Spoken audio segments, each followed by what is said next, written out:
जनतंत्र पर लोकतंत्र की जीत होती है तो सरहद पार इतनी चिढ़ क्यों मच जाती है कि फिर से अस्थिरता लाने की कोशिश हो रही है? बहुत शुक्रिया जी। पहले तो मैं ये कहूंगा कि खुदारा बाज आ जाइए। पहले अपनी जो बीमारी है आप लोगों की उसका इलाज करवाइए। इलाज ऐसा नहीं होता कि आप बीमार हैं, आपको गुर्दे की तकलीफ है और अपने मसाने का ऑपरेशन आप करा लें। आप पहले ये देखिए कि दहशतगर्दी कर कौन रहे हैं।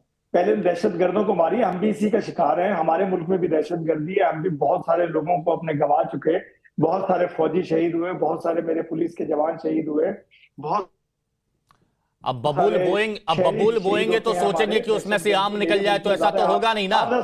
जब आप बबूल लगाएंगे तो कांटे तो आपको भी चुभेंगे ना। सवाल किया आपने मुझे, आप मुझे जवाब देने दें प्लीज। मैं ये कह रहा था कि देखें, जब तक हम इलाज बीमारी का नहीं करेंगे, जो बीमारी ये है कि आप कश्मीरियों पे जुल्म बंद करें, खुद से अमन आएगा। मैं तो बार बार कह रहा हूं। अरे आपको कश्मीर से मतलब क्या है? हमारे खुद से अमन आएगा। आपको हमारे कश्मीर से मतलब क्या है? यहाँ पर सब शांति है। यहाँ पर आप देख रहे हैं, सुनिए, यहाँ पर आप देख रहे हैं कि यहाँ पर जो लोग हैं उन्होंने घर से बाहर निकलकर वोट किया है। उन्होंने घर से बाहर निकलकर वोट किया है। लोकतंत्र की हमारे यहाँ जीत होती है। मुझे बोलने प्लीज, एक मिनट बोलने दिया करें। अपने कश्मीर के बारे सुनिए, इलेक्शन भी हुआ, हमारा जो अपना कश्मीर है उसके बारे में आप ज्ञान मत दीजिएगा। सुन लो ना, पहले मुझे सुनो। सही बात करेंगे, सुनेंगे, सब पूरा देश सुनेगा। बोलिए।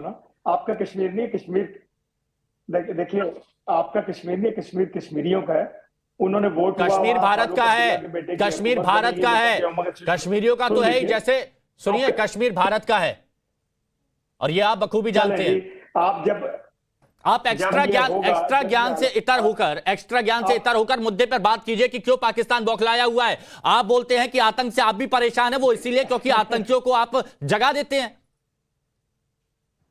देखें, पाकिस्तान तो बड़ा पुरअमन है। पाकिस्तान में तो एंजॉय हो रहा है। पाकिस्तान में कोई बुखलाहट नहीं है, ना रोना है, ना वावेला है। वावेला आप डाल रहे हैं। आपके मुल्क के, आप कह रहे थे आपका है कश्मीर। मैं ये कहता हूं कि कश्मीर आपका है तो फिर क्यों जी अपने हुकूमत नहीं बनाते? वहां बना के तो दिखाएं। देखिए, कश्मीरी कच्चा न चबा दें आप लोगों को। वो अपनी आजादी तक आराम से नहीं बैठेंगे जिनके खानदानों को आपने जो आप भड़काने की कोशिश करते हैं ना, ये अपने यहाँ से जो तटपुंजिये भेजते हैं, जो आतंकी भेजते हैं, जो यहाँ पर अस्थिरता लाते हैं, ये उसी की वजह है। बोलते हैं ना कि आपके यहाँ कुछ नहीं है, सबसे पहले आके आपने रोना शुरू किया कि हम भी आतंक से परेशान हैं, हम भी आतंक से परेशान हैं। अब मैं पॉलिटिकल कमेंट बाद में लूंगा, लेकिन के सिन्हा साहब, मेजर के सिन्हा सर, मेजर जनरल के सिन्हा सर, आपने सुना ये बोल रहे हैं आतंक से तो हम भी परेशान हैं, और कश्मीर पर दावा कर, कश्मीर बोल रहे हैं कि कश्मीरी भारत से अलग होना चाहते, इस तरह की बातें ये कर रहे हैं और इसीलिए ये अस्थिरता लाने की कोशिश है। बिल्कुल ऐसे है। साथ साहब सुने, आपका खैर मकदम करते हुए, क्योंकि आप हमारे से निकल के ही निकले हैं और हमें में ही मिलेंगे आकर के। मैं ये आपको ये बताना चाहता हूं हिमांशु, देखिए चीजें क्या हैं।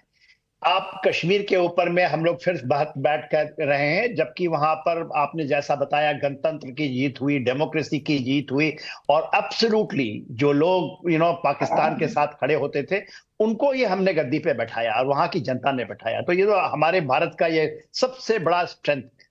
अभी ये जो इरशाद साहब को आप सुन रहे थे, इरशाद साहब पीएमएल के एक बहुत माननीय सदस्य हैं वहां के, और ये भी आप कहें तो राजनीति से ये इनका रूट राजनीति है। तो ये इनकी समझ, यदि ये दहशतगर्दी को आज सेटली सपोर्ट कर रहे हैं, ये क्या कहते हैं, आज क्या कह रहे हैं ये कि हम तो बहुत त्रस्त हैं, हम तो मारे गए, हम तो लुट गए, क्योंकि लुट रहे हैं ये पूरा। आप देखिए पूरा पाकिस्तान बिखर रहा। ऐसा नहीं कहा मैंने। सुने साहब, साहब सुन लीजिए ना, आपने कहा, आप सच्चाई यही है। अब मैं आपकी बात सुना, आपको मैं बहुत इज्जत देता हूं, क्योंकि आप यही कहेंगे। यदि मैं आपकी जगह होता तो यही कहता। आप अपनी तरीके से ठीक कर रहे हैं। देखिए बात क्या है, आप इसको समझें, हमारे इस डिबेट को समझने की चेष्टा कीजिए।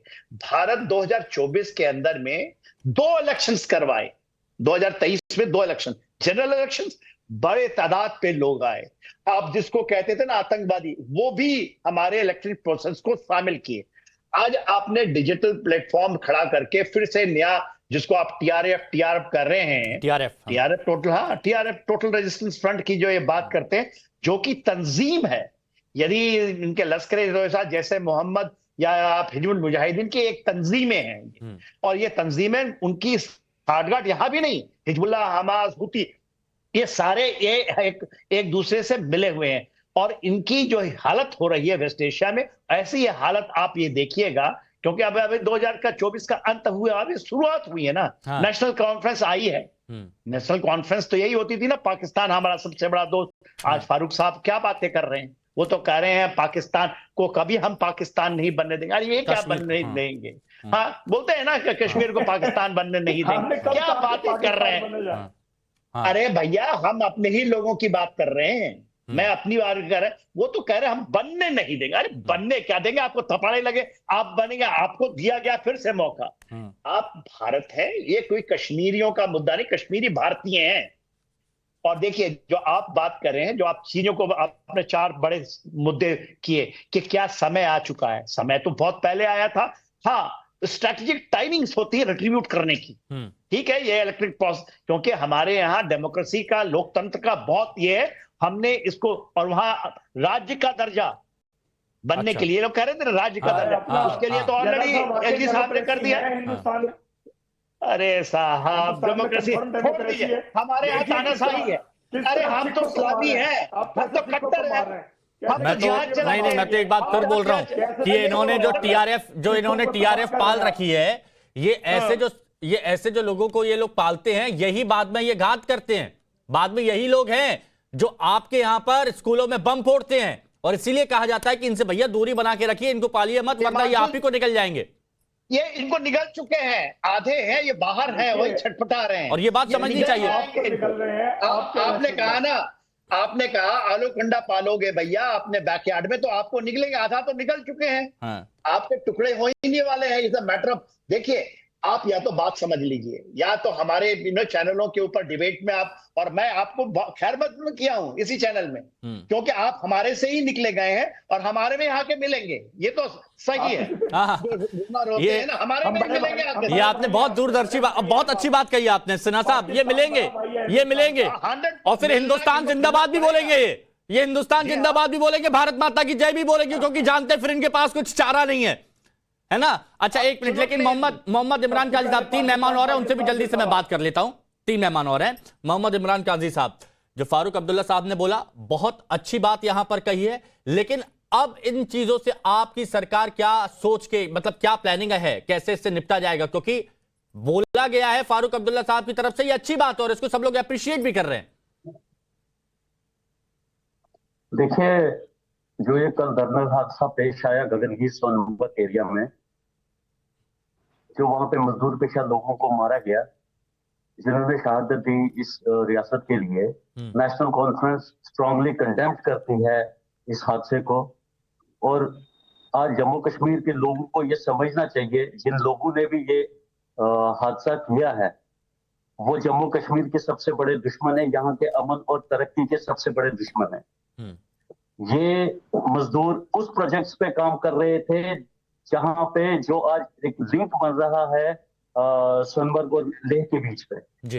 इसका मतलब ये हुआ कि ये लोग चाहते नहीं है कि यहाँ पे इंफ्रास्ट्रक्चर डेवलप हो, यहाँ पे अमन हो, शांति हो। बाकी रही बात, मैं अभी जनरल साहब से सुन रहा था कि ड्यू रिगार्ड जनरल साहब, डॉक्टर साहब ने कभी भी ये स्टेटमेंट नहीं दी कि हम कश्मीर को पाकिस्तान बनाना चाहते हैं।